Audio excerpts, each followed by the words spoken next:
کی ضرورت ہے، جو اونٹوں کی قطار میں زیادہ محبوب لگے اور زیادہ پسند ہو، وہی مال، وہی زر، وہی پسندیدہ چیز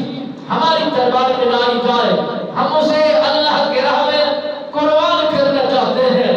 فدیہ کرنا چاہتے ہیں،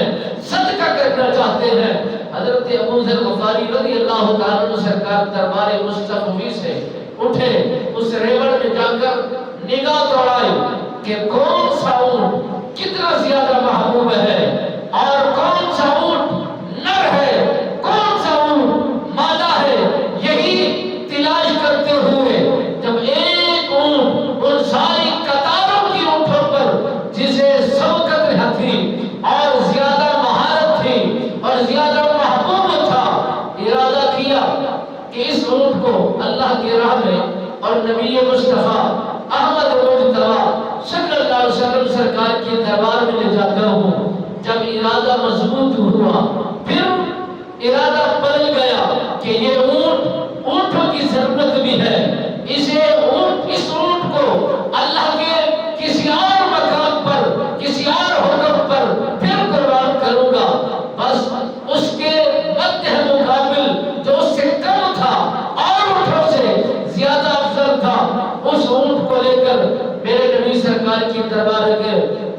گوہرباد میں لے جاتا ہے۔ اس سے پہلے میرے نبی سرکار نے اس اونٹ کو پہلے سے دیکھ رکھا تھا۔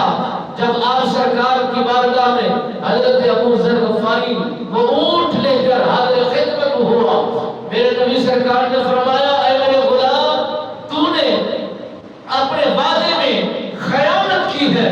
وعدہ وفا نہیں کیا، جو عہد کیا تھا وہ عہد پورا نہیں کیا، جو وعدہ کیا وہ وعدہ بھی پورا نہیں کیا۔ اس وقت یہ قرآن کا حصہ میرے نبی رحمت فخر موجودات صلی اللہ علیہ وسلم سرکار کی دربار گوہرباد پر اترا اور یہ پیغام خدا پہنچا، اے محبوب انہیں سنا دیجئے، انہیں بتا دیجئے، اگر کامل درجے پر پہنچنا چاہتے ہو، کامل نیکی پانا چاہتے ہو، کامل مرتبہ حاصل کرنا چاہتے ہو، پسندیدہ چیز اللہ کی راہ میں قربان کرنی ہوگی، اللہ کی راہ میں اسے صدقہ دینا ہوگا۔ میرے نبی رحمت سرکار نے جب ارشاد فرمایا، حضرت ابو ذر غفاری دوڑتے ہوئے وہی اونٹ جس کو اپنا سہارا سمجھ چکے تھے اور اپنا بہترین مال کا بہترین اونٹ سمجھ چکے تھے، وہی اونٹ دربار مصطفی میں حاضر خدمت کیا۔ میرے نبی